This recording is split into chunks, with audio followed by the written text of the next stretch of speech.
Hi, good morning, everybody. How's the coffee? Yeah, this is a great day to share some great thoughts. And yeah, of course, the air conditioner is really good here. Like last night, we have a planned outage. How did you feel if you feel it in the 40 degrees Celsius or 100 degree Fahrenheit temperature? So we have been so used to the modern technology that have been surrounding us for quite some time. For example, internet, right? So is there something that you cannot live with nowadays other than air and water? Air conditioner is one of them, right? And I guess the next thing could be the internet, right? And ever since the beginning of the internet, that we have the dream of living digitally online without confinement, with our liberty and with our privacy protected. And that was the internet at the beginning of the time, right? From the campus, from the research institute, then slowly spread it out to the society. But about 30 some years later, probably we found ourselves as a frog in the warm water being cooked by something that we probably not really understand or aware of, that being taken away our individual liberty. Let me take an example. How many of you are using social network? Raise your hand. All right, almost everyone, right? Yeah, good. We have someone that haven't been so into the social network. And do you publish videos, blogs online? Yeah, a lot of people, right? And if you read the term of use, then probably you understand that once you put out those stuff of your intellectual property online, publish them, then that's the moment that lose your intellectual property. Whatever you publish through YouTube or Facebook, that copyright does not belong to you anymore. All right? This is just a small fraction of what internet have brought to us, right? Are we using something that we have control over? We have all heard of the story of identity theft, right? The data, your information, once it's out, it is out of your control. You want to take it back? Hell, no way. Right? And also, how much time do we spend on internet every day? All day. Right? So the statistics told us in a country like the US, a developed country, people spend at least 4.7 hours a day online, at least. All right. So that's almost a fifth of our time every day. that's a big portion of our life. And how much of those time that you are paid? Have you asked this question to yourself? And how much of these time that you are forced to watch commercials or promotions? Sometimes it's just hard advertisement. Sometimes it's just a soft promotion. You don't even know this is a promotion, but you are absorbing it, right? So these time, are you supposed to be paid? Did you ask yourself this question? So we spend a lot of time that making values for something or someone out there, and we are not getting paid. This is just a small fraction of the question that we should put in our mind. And also, most of the people here write things, right? Like your master's thesis or doctoral dissertation, or you write your blogs, or you publish something. And these information, once you put it out to the centralized network, remember that I stress on the centralized network, because the data is in their server, no matter it's in the cloud or in traditional server, it is in a centralized network. It's gone. You don't get a dime back. This is your creation. This is your time. And basically, our time is our life. So we spend our life creating something and lose control of it. This is something that in the pre-internet era that we probably not going to observe. This is a new phenomenon. But internet make information so easy to copy and has no loss. If you still have the memory of the cassette or the VHS, you know that whenever you copy from one copy to another, you lose the quality, right? So that's analog time, but in digital time, it's one-to-one copy. It's just like gene. That makes the information transformation, storage, and also the trading of the information so different from the previous time. We probably never experienced that before. So the value of our creation, it is stored in those data. That how do we make use of it and to benefit its creator? It's you, me, everybody here, right? So this is a very important issue that probably most of the people don't even realize that. And talking about information, I think most of the people here, we are somewhat related to IT industry, right? There are generally two types of information. The intentionally generated information and the unintentionally generated information. For example, the intentional information is your writing, your music, or your script, your code. That's something that you need to do it, to put some effort in it.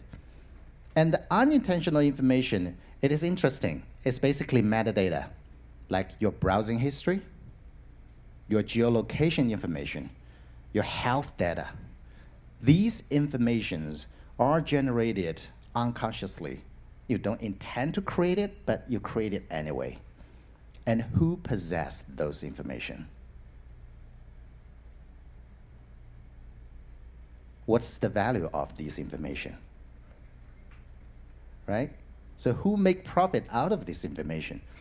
So there are a lot of new challenges and new questions that we are facing nowadays, right now, at this moment.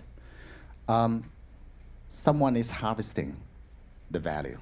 Information, it is the most important stuff that we're gonna have nowadays in this society and of course in the future. In the beginning of the time that all our assets are in physical form, we have pigs, we have livestock, we have some fruits, or later on we have some industrial products like you have whatever made or purchased. That's in your possession. That's our asset. That's physical. But nowadays, more and more so, our asset has been migrated from the physical world to the digital world, right? So if you notice that only 8% of the all money circulating in this world are real cash.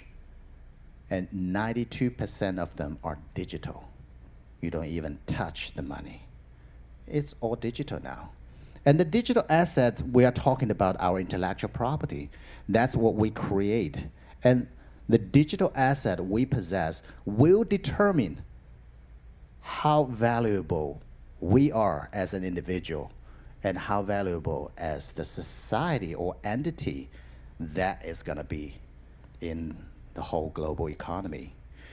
And this is a very fast trend that we are migratory from the physical world to the digital world. And in the digital world, how can you make survive of ourselves? Our job, is it still secure? in earlier generations, in our parents' generation, probably they work for the same company for 10, 20 years, sometimes for a whole life. And nowadays, you don't even work for an industry for 5, 10 years. In 5, 10 years, probably the whole industry is gone, right? So what do we gonna depend on for our future livelihood? That we need to have our value controlled in ourself, in our hand. And if we cannot possess the digital asset, then we lose our future. This is very important. And thinking about that, the data we generate or we unintentionally generate it, if we don't control it, then someone is harvesting that value. I call it the centralized internet, which we don't want to see, but this is the reality now, right? Do we have our privacy data controlled? Probably not. When you use a certain website or a certain app, that you have a little checkbox that's called user's agreement. You need to check it. If you don't check it, hell no, you're not going to use it, right? So when we relinquish or give off these data, we are giving off our digital asset. Basically, this is the livelihood of our future. And what choice do we have? Probably not much. If you want to elaborate your opinion, you either go publish in your own book, or you need to go online, find some outlet to let you elaborate your opinion or idea. And those outlets, if this is centralized network, basically it is everywhere, then you don't control of your data. Whether they let you to publish, whether they let you to make profit out of your creation, and how much you can make if they allow you to make profit on your creation. It is totally out of your control. It's totally at the grace of whatever, Facebook, Google, or whatever, right?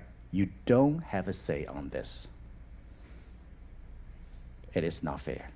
Just like you create something, you go to the market and you want to sell it, and the government or whoever is control the market tell you, hey, this is my place.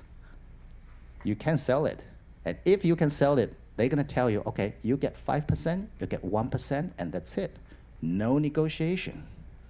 This is the reality of the current internet. This is the centralized despotic power that controls our digital life in the digital society.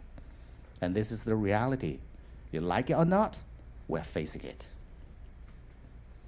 Do we have any solution or alternative? Of course we do.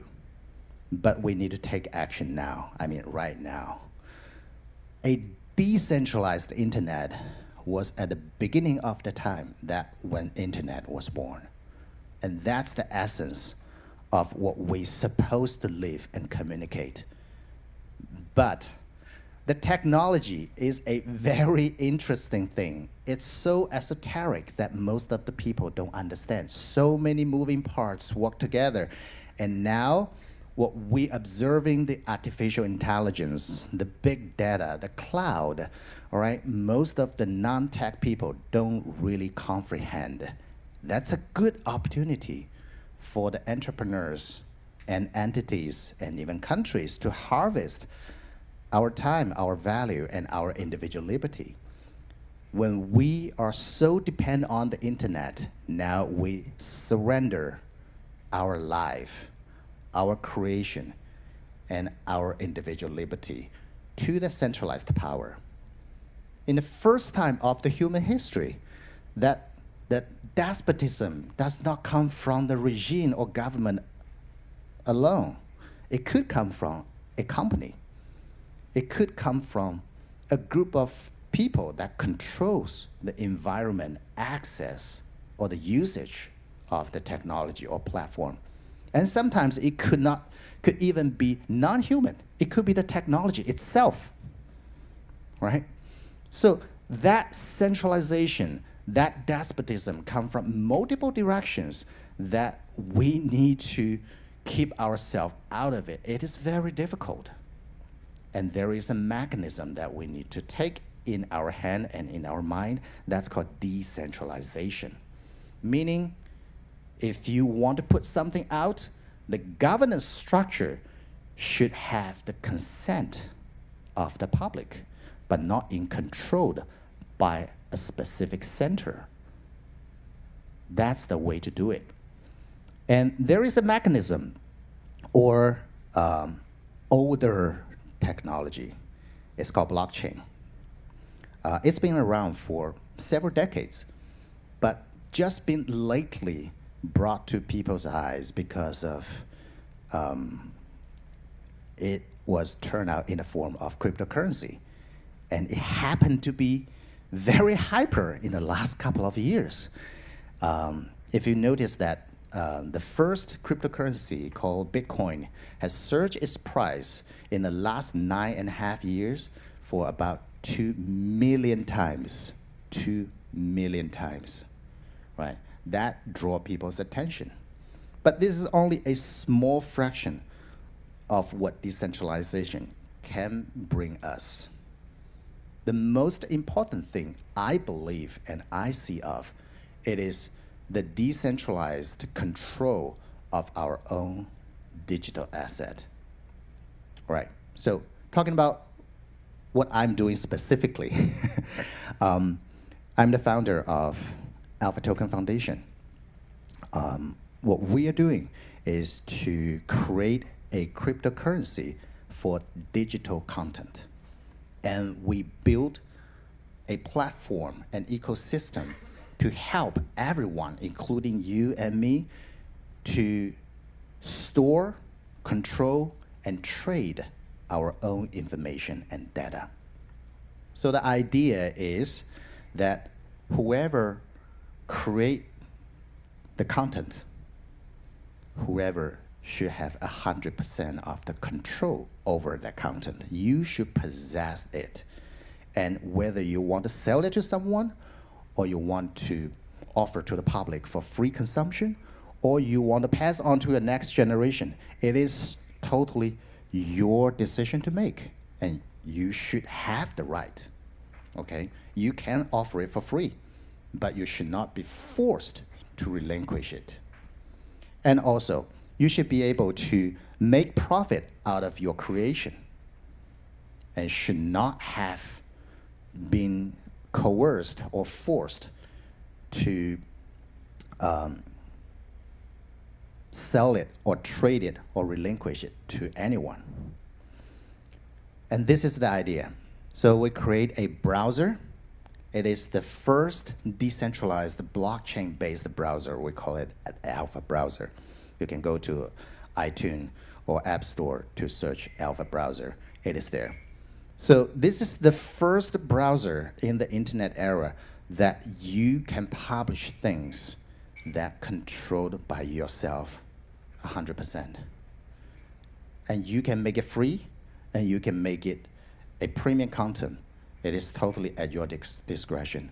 And if someday that you get famous, then you can sell the copyright to whatever royalty control company or to publisher. It is your decision to make. But all in all, the fundamental is everyone should be able to control your own data and digital asset and make profit out of it. So that's the very essence of our individual liberty. And we are building an ecosystem, including the decentralized storage, a decentralized transmission system, the decentralized trading system, and also the currency, the cryptocurrency that allow us to be able to do the circulation of the information and the value. So that's the idea. We would like to remind everyone, including myself, that we are facing the esoteric threat of our individual liberty. this is very important that if we don't realize that, we are relinquishing our right and our future. This is a serious thing that if we realize that, we might be able to take action now. If we are too dependent on the centralized network, then probably we don't have a chance later on. So when we choose product, when we choose the service, then probably we need to have a second thought that, do I have a control over it? Yeah, that's basically my message out. And lately, we are working with a lot of local communities to come up with a Muse project. We call it Pasadena Alpha Muse project. So basically, we want to put everybody together to have a block party. So whatever you are, a content creator, you are a photographer, you are a coder, welcome to check it out. And we would like to spread the idea of decentralization, and of course, we would like to have fun with everybody. So the day is August the 9th, and Van and George, would you like to stand up? And yeah, these are my colleagues that if you look at the t-shirt, I'm Digitzens, then yep, that's us. So we would like to share this news with you guys. So welcome to our Muse block party, August 9th at Control Collective, 2 blocks away. All right, so thank you.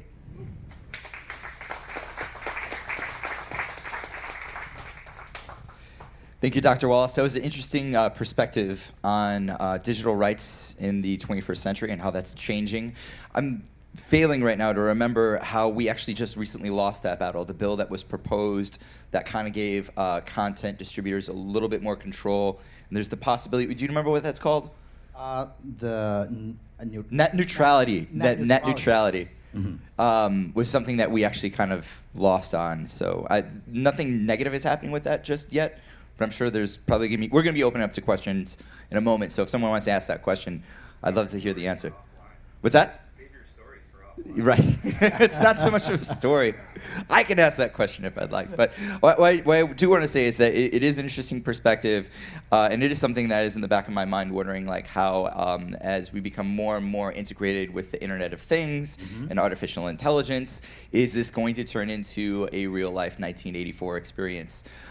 So for all those Orwellians out there, I think I said that right, the author. Anyway, so we're going to open up to Q&A now. If you have a question, raise your hand. Like Keith reminded me, no comments, no storytelling until offline. So if you have a story that you'd like to share, please save it afterwards. I'm sure Dr. Wallace will be hanging out with us for a little bit. There's also some information, and those seem like free bags. Yes. Awesome. Our little swag, and it's environmentally friendly, so save some plastic bags. Yes. Yeah. So awesome. Questions now, comments later. John's going to walk around the mic. Raise your hand. Thanks. Start this side. Oh, you have a question? Oh, yes. Thank you. I overall get the concept. Congratulations. However, let me ask maybe a basic question. Why are you linking into digital currency and not linking into the hard currencies of the world? Okay, very good question. So, the difference between a cryptocurrency and digital currency are basically how you govern the issuance of the token. So, digital currency basically is a ledger where you save your money in the bank. Then the bank open an account for you, and you have an online access to tell you, okay, I have this amount of money with Chase, with CDO, whatever. And these money are actually physically stored in the bank vault. It's not in your pocket. And what if the bank bankrupted or been robbed? Then you are insured by FDIC for up to $115. And anything beyond that, then you're on yourself. But cryptocurrency is that it is all encrypted. It is decentralized, governed by every individuals that participating in the system. So there's no one institution can fake that transaction.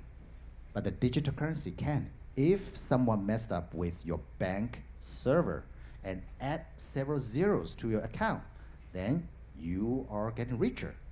If they eliminate that account, then you zero out. But cryptocurrency, it is a huge system with a decentralized network that you need to have the consent of at least 51% of the network that the transaction can be authenticated or to be declined. So this is something that practically is very, very difficult to bridge. And talking about the fiat money, which is the hard money you're talking about, that who issued that? Government. Central bank in other countries, right? But who has the power to monitor how much money they print?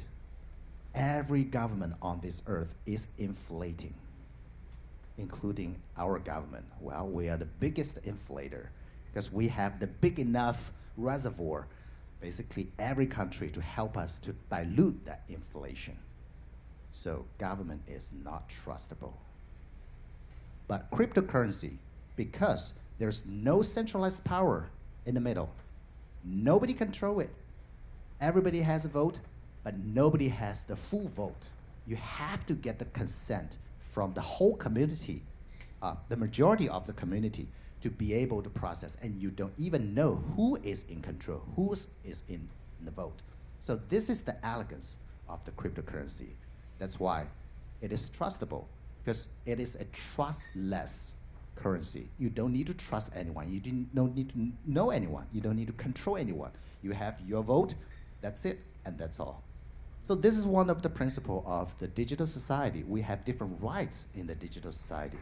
The digital democracy that we insist is you should only profit from your own digital asset, meaning you should not take advantage of someone else, and vice versa. You get protected from someone else.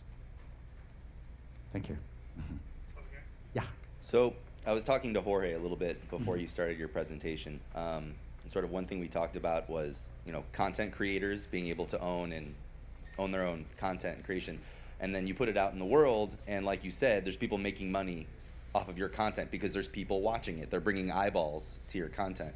So what do you say to people, as being devil's advocate, who say, well, if you make all these protections and move it over here, you're getting 1% of the eyeballs. There's 600 billion eyeballs looking at all these different places. So content creators saying, well, look, I created this content, I want it out in the world, I want it seen. If I have to give up these rights for the opportunity for my content to be seen by more people, I'm okay with that. What do you say to those people? Very good analogy. Let me ask you, before you walk into a movie theater to watch that movie, did you see the trailer? No. You never see the trailer? No, I hate trailers. Okay, so how do you know the movie's title? How do I know the movie's title? Yes. Maybe I heard about it, maybe there was an advertisement, something like that. Exactly. So you don't have to put the full resolution, full length content out there. You can just put the trailer advertisement out there. There are, so many abundance service there. Yeah. This is how you protect it, right?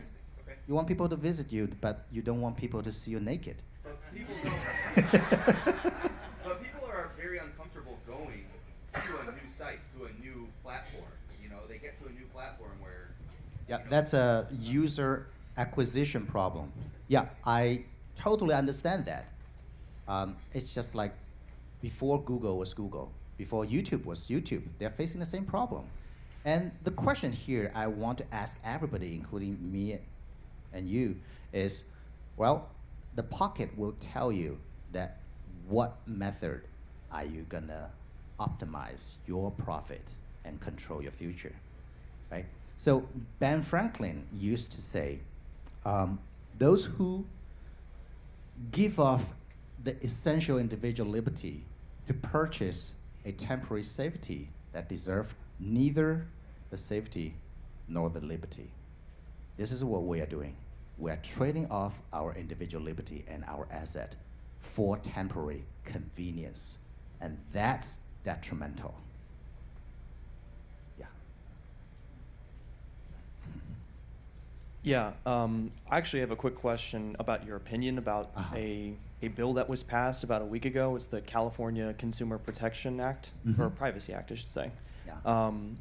Do you think that governments of the world can be trusted to make steps towards protecting privacy, or do you think your approach to it as someone who will own the rights to your digital property in a more commercial setting or a commercial environment is a more direct way to deal with this problem? Very good perspective. I think we pay our tax to hire public servant to do things for us. That's a very good intention, and that's an ancient way to do things and governance. However, human history have proven and shown us that's an illusion. The least effective way is to rely on the government to deliver service. This is what our spirit is, and this is what our founding father have constructed this country. And anything that can be done commercially, it should be more effective or efficient than the government. Having said that, we still need government. There are some public goods like defense. We have to do it collectively. But the ownership, the privacy, well, I would rather trust the decentralized governing system instead of a centralized power, because nobody can monitor their authority. So the elegance of the decentralization is everybody has control, but nobody has the entire control. Over here, next question. Oh, Hey, sorry. so Yeah, go ahead. So I'm trying to understand, like, because you want to become decentralized, right? But in essence, you become a centralized entity yourself, right? Because once you get to a number of users, let's say 1 billion users, you become a centralized, authoritative, kind of distribution point for all content that's coming from one particular source. How do you not become centralized in a centralized system, being that you're releasing it from Apple or releasing it from or Android system, from the internet itself, but it's coming from a centralized location? Okay, yeah. Very good question. This is a very typical dilemma that most of the people being used to the centralized network and thinking about the decentralization, decentralized organization. Here is the mechanism, because blockchain, it is a mechanism, and the governing structure that put in place, even the creator has no control over the whole system. So we create the cryptocurrency, and once it's out, it is out of our control. So the transaction is authenticated by all the community members and the currency owners. We have no saying over that. If the spending or the acquisition of the token is authentic, we cannot prevent them from transmission from A to B. We cannot do that. The network will take care of it. That's the elegance and the beauty of decentralization and blockchain. And having said that, we don't control any piece of the information that people publish through us. The storage itself is decentralized. So please log on to our, use our browser to take a look. When you publish things, the file is under control of yourself. So you designate where you save the file. You can save the file on your own home computer as long as it's connected to the internet. Or you can save it to any cloud, private cloud, at your designation. It is under your control. It is not on our server. And having said that, all the money, the cryptocurrency that you earn, it is in your wallet. Alpha wallet is a cold wallet. That's a technical jargon. Basically, it is the money that all in your pocket, not in the bank vault and give you a number. No. Every single token, it is physically in your wallet, and you can back it up. If you dump your phone into a toilet, then you can still restore it. if someone want to hack into our server to steal everybody's money, they will find themselves nowhere to be hacked because we don't have a server to store everybody's money. Everybody's money is decentralizedly stored in everybody's own computer or mobile devices. So if you want to hack everybody's money, you need to hack into each individual's wallet, which is technically impossible. So that's the true power of decentralization. We have to move on. Okay, next question's over here. Yes. So this is a two-part question. First, do you, in order to create your alpha token, do you also have to create a cryptocurrency to go with that? And secondly, then, what is the difference between a cryptocurrency and a token, so to speak? Okay. Alpha token, it is a token. It's a crypto token. So that crypto token is a cryptocurrency. Token in IT has different meaning, but in real life that people use coin or token, such kind of terms. Sometimes people use cash, like Bitcoin Cash. So it's the same thing. Yes, we create that cryptocurrency or token or blockchain product. Yeah. In the back. Wallace, some of us in the room are fans of Silicon Valley, the TV show, and they're creating the decentralized internet. Pied Piper. Pied Piper. How is what you're doing different than what they're creating at Pied Piper with the decentralized internet? Okay, very interesting. And are you going to rename it BASIC? Mm-hmm. That's right. The decentralization is a big movement, and there are a lot of different applications. Lately, there are a lot of so-called ICOs, initial coin offering. Unfortunately, most of these projects are so-called air token, meaning it's basically air, has no value. The decentralization is a way of life, a school of thinking. To back it up with realistic business model or organism is very important. Pied Piper token, this is a story. The mechanism is poorly designed, but it is a show. Silicon Valley is a show. It's to bring the fun to us, but also shed the light on what's going on in Silicon Valley, which I lived there for the last decade. I just moved to Pasadena. So I'm new here. I moved to Pasadena last year for Alpha Token. So what we do is to construct a complete ecosystem for content trade. Because my background is labor economics. I've been doing the human value for the last 12 years since my first startup. So what we are engaging is to help everyone to realize our ultimate value as a human being. Yeah, the Pied Piper coin, it is a so-called decentralized compression token. The story is not even complete. It's a TV show. It's not real, but what we are doing here is for real. That everyone that you can publish, you can store your data. Yeah. Back here, Wallace. Yes, thank you, and welcome to LA. We hope you enjoy our city. So my question is really about the government piece of this, because obviously governments benefit from centralized currencies and being able to control monetary policy. How are they going to try to disrupt and create volatility within your and other coins by changing regulatory environments?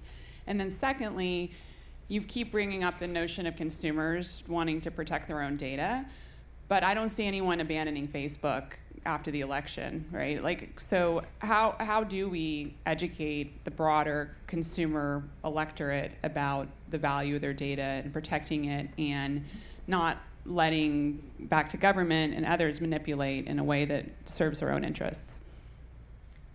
Very good questions. Let me answer your second question first. How do we educate people to abandon or leaving the centralized network and migrate towards a decentralized network like Alpha Browser? I would say everybody is sensitive about your purse, right?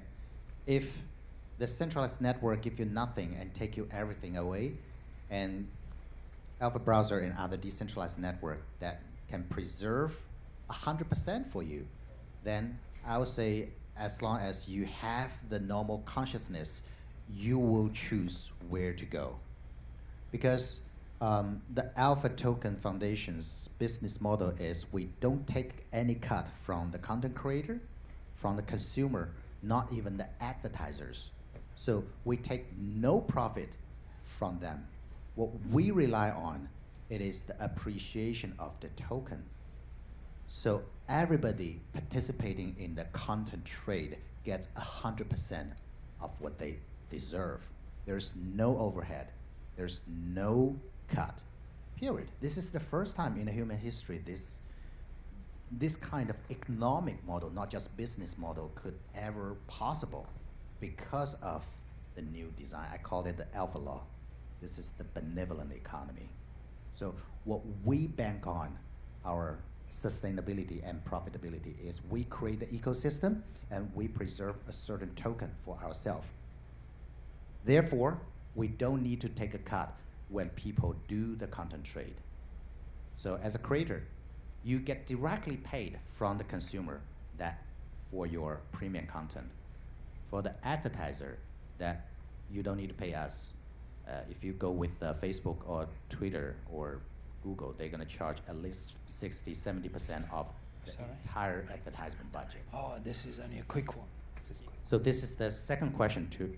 The first question is, how do we cope with the government's control, right? I would say this is a very common struggle in the human society. Like, our country got independent from fighting the war with the British, right? Yeah, every invention begins with illegal activity. Every human invention at the beginning is illegal. But the cryptocurrency, the merit is, it is not illegal. At this time, in a lot of countries, it has been legalized. In this country, there's no law to prevent it from happening as long as you are not engaging in any scam or some Ponzi scheme. So I think we have a great legal environment to allow inventions to flourish. And the government, thank God, we are not in a despotic country. We still have our liberty. So I'm very appreciative about that. And I grew up in China. I spent my first 23 years in China. So I know what a despotism feels like, smells like, and quack like. Yeah, this is very important because most of the people here, I don't believe we have very good experience of what a despotism is. That's why the esoteric threat of the centralized network is so great, because we don't know what it feels like when you lose the individual liberty. This is the frog in the warm water. That's us. Thank you for your question. This is a very, very good question. Awesome. Great questions, great answers. Another round of applause for Dr. Wallace Lynch.